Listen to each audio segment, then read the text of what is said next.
Analyzing an Airbnb investment is more than just trying to estimate revenue.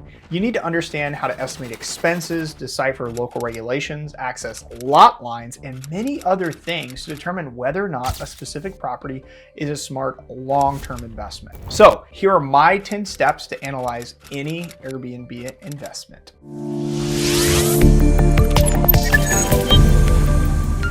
So the first step I always take a look at before I dive into any property is regulation. Simply put, can I legally short-term rent the property I'm analyzing? Is it in an HOA that has any sort of restrictions or documents that might discourage me from STRing in that particular market or area? Also, are there any deed restrictions? This one's actually popped up quite recently where there were no HOAs, there were no regulations in the town or the county. However, there was a specific deed restriction for that property that no one knew about that said it could not be used as a short-term rental. And finally, the most important one is, what are the city or local municipality regulations? And are there any caps on occupancy or other restrictions that could impact a potential property performance? Now, one thing I want you to understand, that it's okay if there are permits required or things that you have to do to make a property a legal short-term rental. Any business, any legal business, should have some sort of regulation to protect it. These are safeguards that help protect the community from bad actors. So once you understand the regulation and whether or not you can short-term rent a property, now you need to ask yourself, who are your neighbors? And that's step number 2.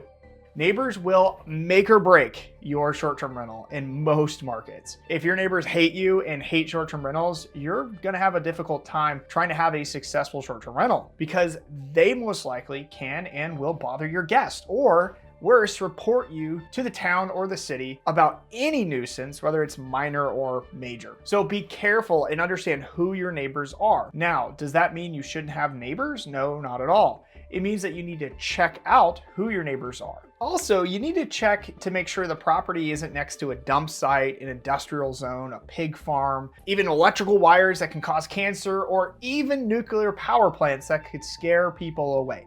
Having good neighbors is absolutely critical to your success. Finally, I strongly encourage you, before you close on any property, to actually physically go and meet with your neighbors and get to know them. Make them feel like you're on their side and that you are a responsible short-term rental operator and host.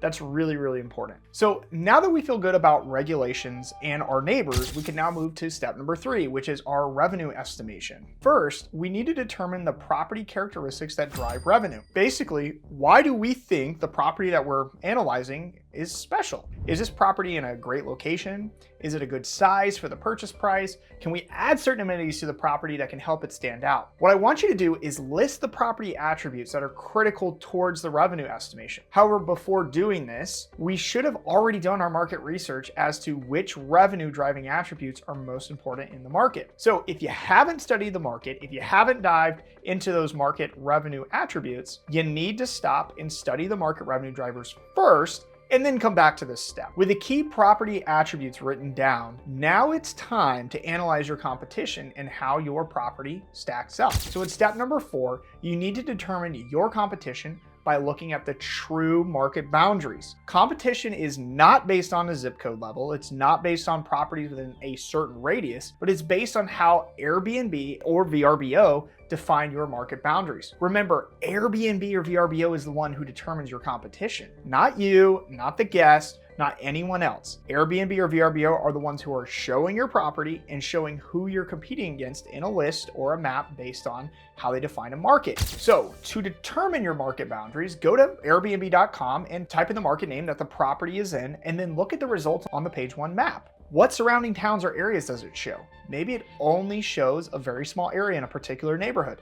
These results will vary per market. You're going to use that information in step number 5, which is using data from the market boundaries to understand the revenue estimations. So at this point, we now need a data tool to help us. I love using STR Insights Property Analyzer to plug in the address.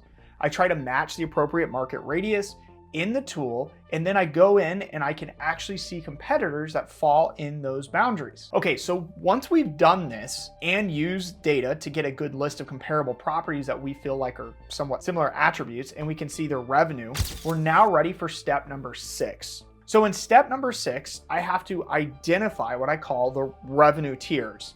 What this means is, for the data nerds out there, is that in large data sets, true data points like to cluster together based on similar characteristics. So what we find in short-term rental data sets is that the properties with certain attributes tend to cluster together in revenue. You'll find multiple clusters, or what I call tiers, in every market. Your job is to determine which tier best fits that property you are evaluating. Each tier will have some sort of explanation as to why those properties could be generating as much as they are. You need to first identify the tier ranges and then click into each property and review the property attributes to determine what impacts revenue the most in each tier. Keep in mind 2 key things when doing this exercise. So number 1, there will be multiple attributes that impact revenue in each tier. It's never just one thing. For example, properties in the mountains with no views but have really unique amenities could do the same revenue as properties without those amenities but with views. Number 2, the further the revenue drops, you'll begin to identify properties that are simply underperforming and should do better based on their attributes. When identifying revenue tiers, your job is to essentially identify patterns in the marketplace that justify revenue estimations. Don't overthink it. So once you understand the revenue tiers and you've identified them for that particular market,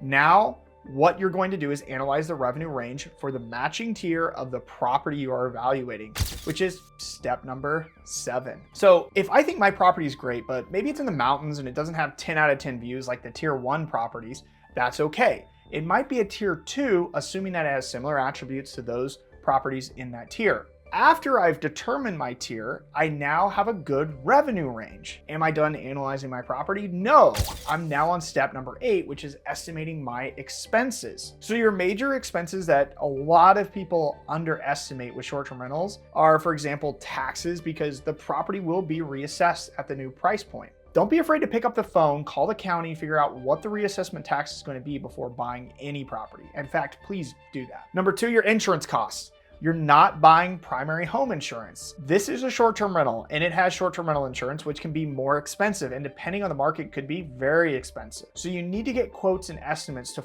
fully understand the cost of insurance and figure this out before your due diligence period is up. I've seen tons of properties that have high insurance costs absolutely destroy deals. Next, you have utilities. Short-term rentals use more utilities than a typical residential home. My rough rule of thumb, while you're evaluating a property, is on average at least $100 per bedroom per month plus an extra $100. So let's look at an example. If I have a 4-bedroom home, that's 4 bedrooms times $100 each.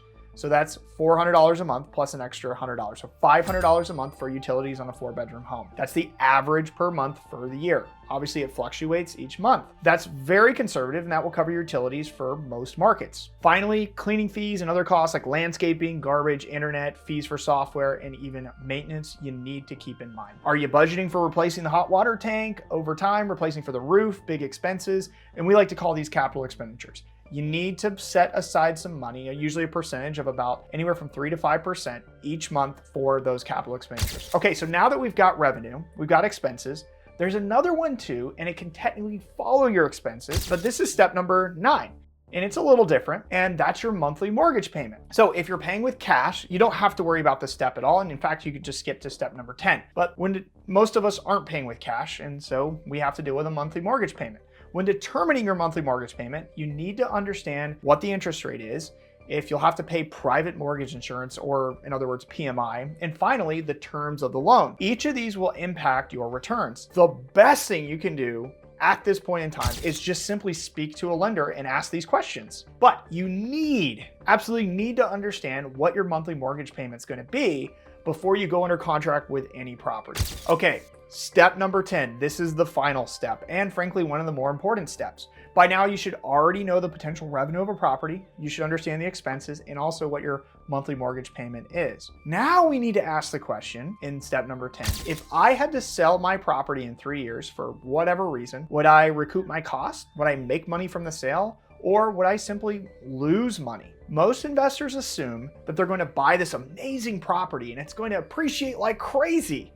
because most people started investing in short-term rentals just a few years ago and experienced wild appreciation in 2021 and 2022. However, that's not realistic today. And so if you buy a property for a premium at the top of the market and you spend hundreds of thousands of dollars or even thousands of dollars on design, decor, amenities, furnishings, and all the great stuff you put into it, you need to ask yourself the question, are you going to get your money back or make money in 3 years if you had to sell? If the answer is no, then you have no exit plan, and that's considered extremely risky. You can't predict the future, so you have to have a solid exit plan, which is critical in making a wise long-term investment. Now that we've gone over all 10 steps, there's always some exceptions that might make it difficult to evaluate and analyze a property. For example, what if there are no comparable properties in your market? Well, number one, if there are no comparables in your market, you need to ask, why is that? Is the property that you're analyzing just crazy unique? Or maybe it's in a market where there are not a lot of resources and foot traffic or demand. But if you still feel bullish about the market,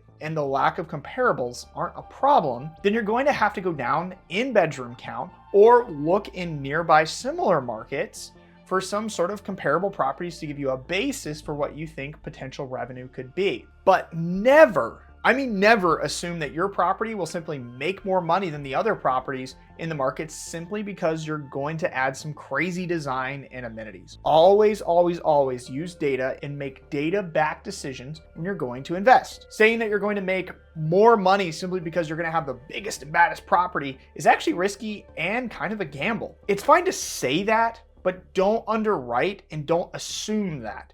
Use data and make data-backed decisions when you're underwriting and evaluating your property. It's better to be safe than sorry, trust me. Finally, let's talk briefly about market saturation and duration. Buying in heavily saturated markets tends to lead one to do something called keeping up with the Joneses. Keeping up with the Joneses is basically you buy a really cool property and every single year you have to add more and more to it. Basically, you have to keep investing into it to keep up. You have to spend more and more money on simply competing. You then have to spend hours and hours marketing that property and worrying about getting bookings and being perfect at revenue management or pricing your property. You have to compete and worry about competition because everybody is trying to keep up, hence keeping up with the Joneses. The problem I have with going into heavily saturated markets and not buying a unique property is you always have to compete and always have to overspend on things like furnishings and amenities at a really high level. What ends up happening is that it directly eats your cash flow. The property might cash flow after expenses, which is awesome, of course, but you have to use the cash flow to keep reinvesting into the property to stay ahead of everyone else. You might do this by investing in more and more amenities because people keep copying you or introducing new amenities that make them stand out more in that particular market. I think of a few years ago, we saw pickleball courts really pick up, and then now people are making glow-in-the-dark pickleball courts. It just doesn't stop. So it's really important that you are evaluating property, that you ask yourself the question, does this property have a moat, meaning something that's unique about it, something that separates it from the competition? And if the answer is no, it's probably not a good property. Now, buying a property with no moat doesn't mean it won't make money this year, but remember the term duration. If I sell the property in 3 years, would I recoup my costs or lose money or make money? We need to think about longevity and avoiding keeping up with the Joneses play. I don't care if you invest in a saturated market as long as you have a property with a moat, because that will protect you and insulate you from everybody else seeing your success and then copying exactly what you did. Remember this is really important. If you're successful, others will try to copy you. That is an absolute guarantee. So always, always, always look at the long-term perspective, not just the short-term play of what can I cash flow today or tomorrow, but what am I going to cash flow the year after and so on.